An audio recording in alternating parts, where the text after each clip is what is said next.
ये तू क्या कर रहा है राजू? इस सब्जी के साथ मिर्च और धनिया तो फ्री में दे।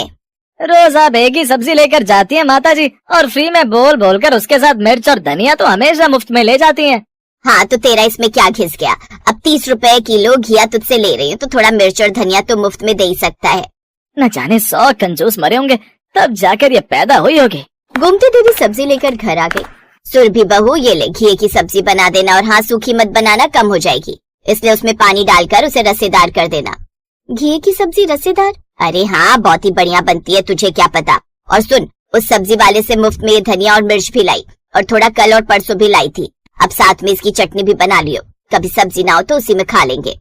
ऐसा कहकर गोमती देवी हॉल में जाकर सोफे पर बैठकर टीवी देखने लगी, और सुरभि किचन में जाकर खाना बनाने की तैयारी करने लगी। हे भगवान, पता नहीं मेरी सास की कंजूसी आखिर कब खत्म होगी। दरअसल गोमती देवी की कंजूसी का असर बाहर के साथ साथ पूरे घर पर भी था। वो अक्सर अपनी बहू से कंजूसी करने की बात कहती। कभी कहती चाय में दूध कम डाल, कभी सब्जी में मसाले कम रख, ज्यादा मसाले इस्तेमाल करेगी तो जल्दी खत्म हो जाएंगे, तो कभी रोटियां गिन गिन कर बनवाती। ऐसे उस रोज जब उसने टीवी खोला तो हर चैनल पर एक ही खबर थी। आज की ताजा खबर, गैस की किल्लत के चलते अब गैस सिलेंडर 25 दिन में एक बार जाकर मिलेगा, साथ ही साथ गैस सिलेंडर की कीमतें बढ़ने वाली हैं। बस फिर क्या था? ये खबर सुनते ही जैसे उसके होश उड़ गए। अरे राम, लगता है अब तो बर्बादी तय है। पहले मर जानी है, ये महंगाई कम नहीं होती, और ऊपर से अब इस गैस सिलेंडर के दाम को भी आग लगने वाली है। वो झट से रसोई में गई जहाँ उसकी बहू गैस की दोनों आंच तेज करके खाना पका रही। अरे अरे, ये क्या घोर पाप कर रही है तू? माँ जी, सब्जी में मसाले तो डालते ही हैं, इसमें कौन सा पाप कर दिया मैंने? अरे मैं इस गैस की बात कर रही हूँ, इतनी तेज क्यों कर रखी है? तूने टीवी में खबर नहीं सुनी? सिलेंडर की किल्लत के चलते अब उसके दाम भी बढ़ने वाले हैं, इसीलिए अब इसका जितना कम से कम इस्तेमाल करेगी उतनी ही इसकी बचत होगी। ऐसा कहकर वो गैस की आंच धीमी करके चली गई। हे भगवान, मेरे व्रत में ऐसी कौन सी कमी रह गई थी जो तूने ऐसी कंजूस मक्खीचूस सास मुझे पकड़ा दी। अब सुरभि जैसे तैसे खाना पकाती है, जिससे उसे काफी प्रॉब्लम हो रही थी। फिर अगली सुबह, जल्दी नाश्ता लगा दो सुरभि, मुझे ऑफिस आज थोड़ा जल्दी जाना है। और भाभी, मुझे भी कॉलेज जल्दी पहुंचना है, आज मेरा असाइनमेंट जमा होना है ना, ऊपर से रास्ते में इतना जाम मिलता है वो अलग। हाँ हाँ, आप लोग बस 10 मिनट वेट कीजिए, मैं नाश्ता बनाकर लाती हूँ। ऐसा कहकर वो किचन में जाती है और गैस पर आंच तेज करके तवा गर्म होने रख देती है। फिर साथ ही साथ पराठे बेलने लग जाती है।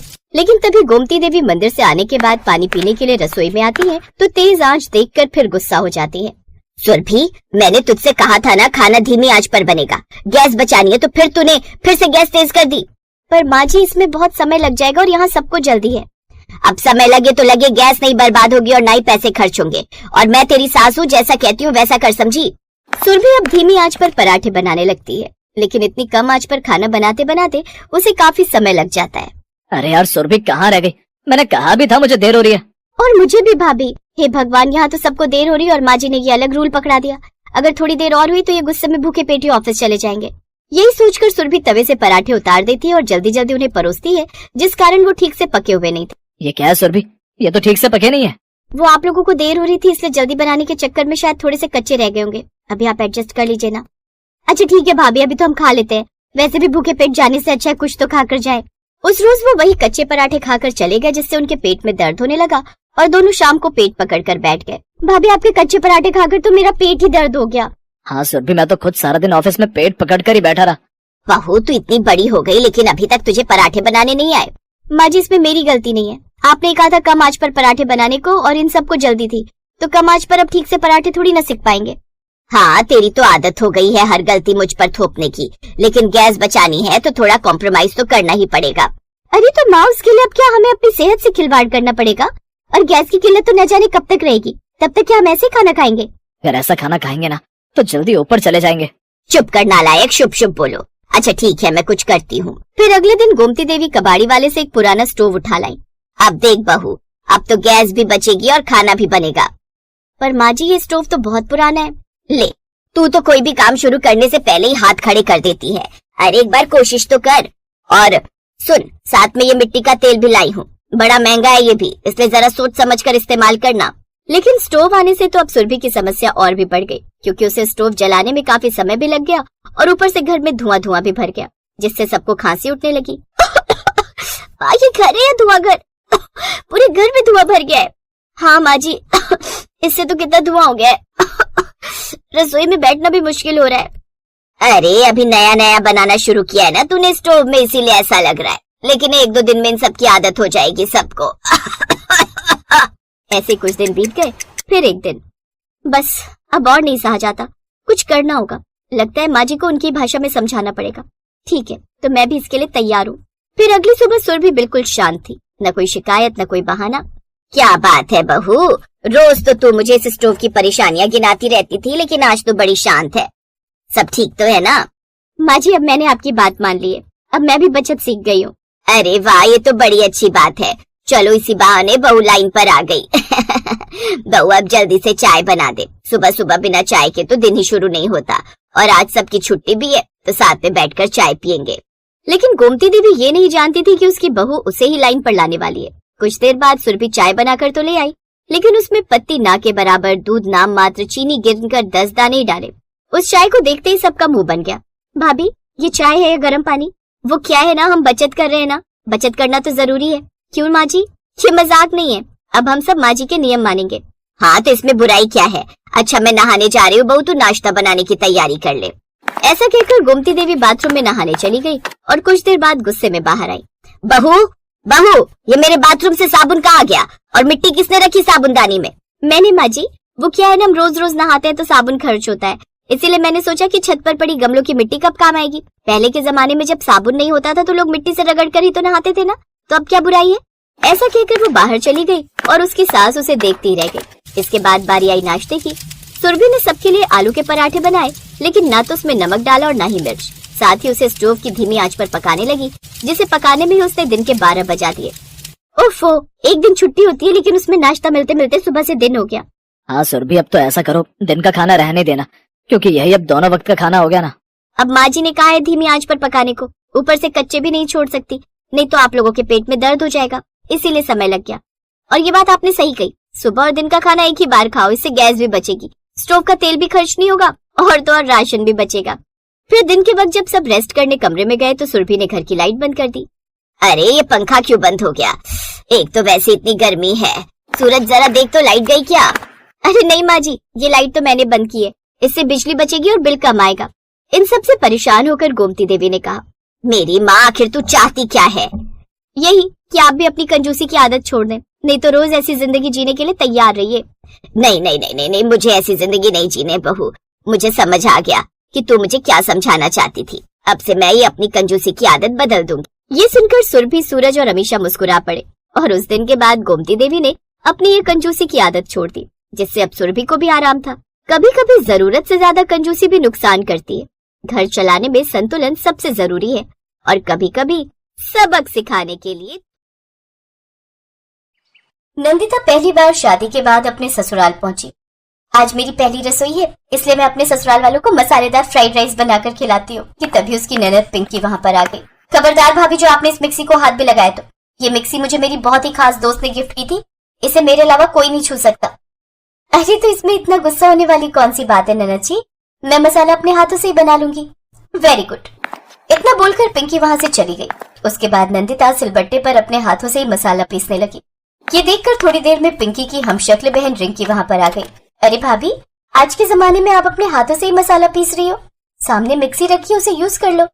नंदिता रिंकी की बात सुनकर हैरान हो गई और मन में सोचने लगी, अभी तो इसने कहा था कि मेरी मिक्सी यूज ना करे, और अभी कह रही है कि मिक्सी यूज कर लो। ये क्या बात हुई? चलो ठीक है, जब कह रही है तो यूज कर लेती हूँ। ठीक है ननद जी, आप लोग आराम कीजिए, मैं मिक्सी से ही मसाला बना लेती हूँ। इतना बोलकर रिंकी वहाँ से चली गई। अब नंदिता मिक्सी में फिर से मसाला पीसने लगी। इतने में उसकी जुड़वा बहन पिंकी फिर से वहाँ आ गई। पिंकी ने गुस्से में मिक्सी उठाई और जमीन पर पटक दी। भाभी, एक नंबर की पागल औरत हो क्या? मैनर्स नहीं है आपके अंदर? अभी थोड़ी देर पहले ही आपको बताकर गई हूँ कि मेरी मिक्सी यूज मत करना, फिर भी आपने मेरी मिक्सी को हाथ कैसे लगाया? उनकी आवाज सुनकर रसोई घर में नंदिता की सास और उसका पति विक्रम आ गया। नंदिता, पिंकी, ये क्या लगा रखा है तुम दोनों ने? नंदिता ने सारी बात बताई। नंदिता की बात सुनकर उसकी सास और पति दोनों ही हंसने लगे। बहू, बात दरअसल ये है कि तुम्हारी दोनों नंदे जुड़वा हैं। रुको, अभी बुलाती हूँ। रिंकी, अरे ओ रिंकी, जरा रसोई घर में आना। थोड़ी देर में वहाँ पर रिंकी आ गई। उसे देखकर नंदिता हैरान हो गई।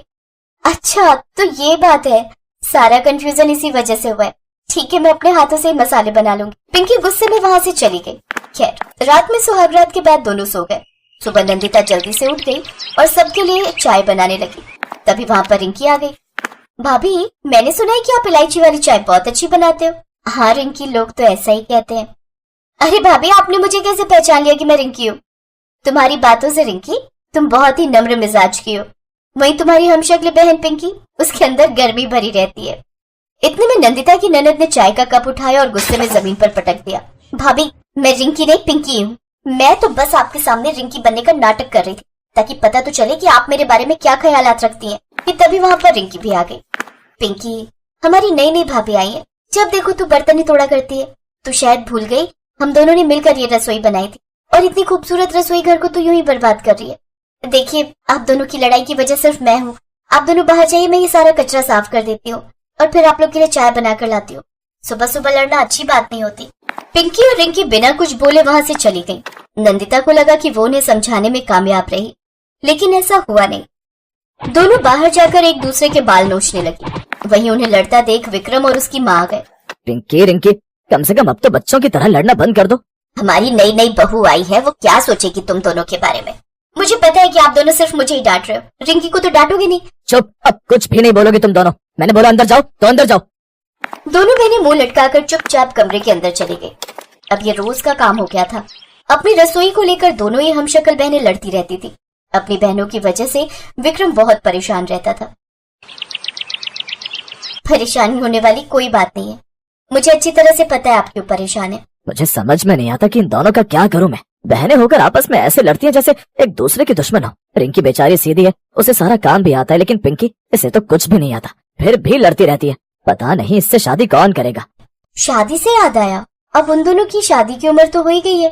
पहले आप पिंकी की शादी कर दीजिए। हाँ, मैं पिंकी के लिए लड़का देख रहा हूँ। हो सकता है कल ही पंडित जी लड़के वालों को लेकर आ जाए। विक्रम और नंदिता की बातें चुपके से पिंकी ने सुन ली।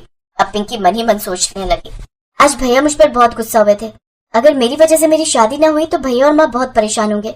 मुझे तो चाय तक बनानी नहीं आती, क्या करूं? यही सब सोचकर पिंकी परेशान होती रही, यहाँ तक कि उसे रोना भी आ रहा था खुद पर। वो अपने कमरे में अकेले बैठकर अपनी शादी के बारे में ही सोचती रही। कल लड़के वाले आएंगे और मुझसे ही चाय नाश्ता बनाने को कहा जाएगा। अगर मैं चाय भी ना बना पाई तो मेरी कितनी बड़ी बेइज्जती हो जाएगी। हे भगवान, कुछ चमत्कार कर दो ताकि मेरे भाई और माँ की बेइज्जती ना हो लड़के वालों के सामने। पिंकी की ये सब बातें हमशक्ल बहन रिंकी ने सुन ली। अगली सुबह पिंकी को लड़के वाले देखने आ गए। लड़का किसी कंपनी में बहुत अच्छी पोस्ट पर था, इसीलिए विक्रम वो रिश्ता अपने हाथों से किसी भी कीमत पर जाने नहीं देना चाहता था। बहन जी, आपका बेटा तो हमें पसंद है, बस एक बार आप हमारी बेटी से मिल लीजिए, फिर रिश्ता तय कर देते हैं, उसे सारा काम आता है। उन लोगों की ये सब बातें रिंकी दूर से सुन रही थी और मजे ले रही थी। अभी तो माँ पिंकी की बहुत तारीफ कर रही है, लेकिन थोड़ी देर बाद सच्चाई का पता चल जाएगा और ये शादी टूट जाएगी, क्योंकि पिंकी को तो पानी तक उबालना नहीं आता।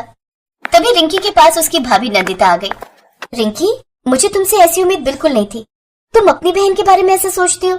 भाभी, वो मेरे बारे में कैसा सोचती है भूल गई? उसने कितनी बार आपको उल्टा सीधा कहा है, बर्तन उठाकर फेंक दिए। ये कोई अच्छे गुण है उसके? देखो रिंकी, तुम्हारी बहन कैसी भी हो, लेकिन है तो तुम्हारी बहन ही। अगर उसका रिश्ता टूटा तो सोच, तेरे भाई को और सासू माँ को कितना दुख होगा। एक अच्छा रिश्ता हाथ से चला जाएगा, और जब किसी लड़की का रिश्ता एक बार टूट जाता है ना, तो पूरे समाज में उसकी बहुत बेइज्जती हो जाती है। उस इंसल्ट को पिंकी बिल्कुल भी नहीं सह पाएगी। एक बहन होने के नाते तुम्हें उसकी मदद करनी चाहिए। थोड़ी देर बाद नंदिता की सास ने पिंकी को आवाज लगाई। अरे पिंकी बेटा, देखो मेहमान आ गए हैं, चाय नाश्ते का इंतजाम करो। अपनी माँ की आवाज सुनकर कमरे में बैठी पिंकी की रूह कांप गई। जी माँ, अभी आई। मुझे समझ में नहीं आ रहा मैं क्या करूं। मैंने तो भाभी को कितना उल्टा सीधा कहा है, वो भी मेरी मदद नहीं करेंगी। खैर, पिंकी डरते डरते रसोई घर में गई तो देखा कि रिंकी ने पहले से ही चाय और ढेर सारा नाश्ता बनाकर रखा था। नंदिता भी वहीं पर थी। घबराओ मत पिंकी, मैंने चाय नाश्ता सब कुछ बना दिया। मुझे तो पहले ही पता था तुझे कुछ बनाना तो आता नहीं, तो मैंने सोचा कि मैं ही बना दूं। मुझे माफ कर देना रिंकी, मैंने आज तक जिंदगी भर तुझे बहुत सताया, और आज तूने मेरे लिए इतना सब किया। समझ में नहीं आता तेरा कैसे धन्यवाद करूं। धन्यवाद करना है तो भाभी का करो, मेरा नहीं। उन्होंने ही मुझे ये सब समझाया। भाभी, मैंने आपको कितना सताया, आपको बुरा नहीं लगा क्या? मुझे माफ कर दीजिए अगर हो सके तो। अरे पिंकी, एक परिवार में ये सब तो चलता ही रहता है। अब जल्दी से चाय नाश्ता लेकर जाओ वरना ठंडा हो जाएगा। वैसे लड़का हैंडसम है। वो रिश्ता फाइनली तय हो गया। विक्रम और उसकी माँ हैरान हो गए कि आखिर पिंकी ने ये सब किया कैसे। लड़के वालों के जाने के बाद उन दोनों को सारी सच्चाई पता चल गई और दोनों इस बात से खुश हुए कि फाइनली नंदिता की वजह से दोनों हमशक्ल बहनों का